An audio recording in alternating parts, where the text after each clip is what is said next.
Iran లో CAA వాళ్ళు, Mossad వాళ్ళు ఈ ర్యాలీస్ ఏవైతే బ్యాక్గ్రౌండ్ లో పెట్టి చేయిస్తున్నారో, నేను మొదట్లోనే చెప్పాను ఇది అక్కడ వాళ్ళు చేస్తుంది కాదు, ఖచ్చితంగా బ్యాక్గ్రౌండ్ అమెరికాలో వాళ్ళు ఉండి చేయిస్తుంది అని చెప్పాను.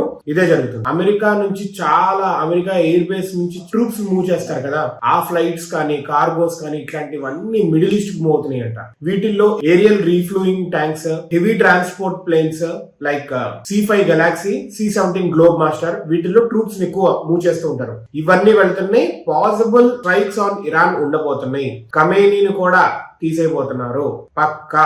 ట్రంప్ కూడా చెప్పారు, ఈ ప్రొటెస్ట్ ఎవరైతే చేస్తున్నారో వాళ్ళ మీద ఒక్క చెయ్యి పడ్డా, ఒక్క బాంబు పడ్డా, లేకపోతే ఒక్క దెబ్బ పడ్డా, ఒక్క బుల్లెట్ పడ్డా మేము ఎంటర్ అవుతాము అని చెప్పి. పడినా పడకపోయినా వీళ్ళే ఒక దెబ్బ పడేసి లేదా ఒకళ్ళిద్దరిని చంపేసేసి వీళ్ళు ఎంటర్ అవుతారు. అటు పక్క వెనుజులా అయిపోయింది, ఇప్పుడు ఇరాన్ కూడా అయిపోతుంది. So there is possible world war 3 కి చాలా దగ్గరగా వెళుతున్నాము. కానీ ఎప్పటి నుంచి అనుకుంటున్నాం, కానీ ఇప్పుడు మాత్రం అన్ని నేషన్స్ చాలా స్ట్రాంగ్ అవుతున్నాయి.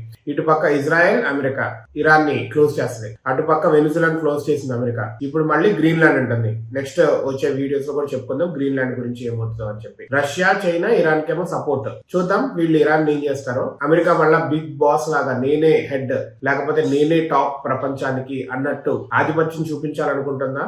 Maybe right. ఎందుకంటే వాళ్ళ దగ్గర ఉన్న ట్రూప్స్ అవి ఒక 3 కంట్రీస్ కి సెపరేట్ గా పంపించినా దాని దగ్గర ట్రూప్స్ ఇంకా కంట్రీని కాపాడుకుంటానికి ఉంటాయి. కానీ మిగతా నేషన్స్ దగ్గర ఆ పరిస్థితి ఉందా? సింగిల్ నేషన్ దగ్గర లేదు. బట్ ఆ combination of Russia and China అమెరికాని దాటగలం, లేకపోతే అమెరికాని ఓడించగలవు కూడా. రష్యా, చైనా, నార్త్ కొరియా కూడా కలిస్తాయి. So we don't know how it happens. We have to wait and see.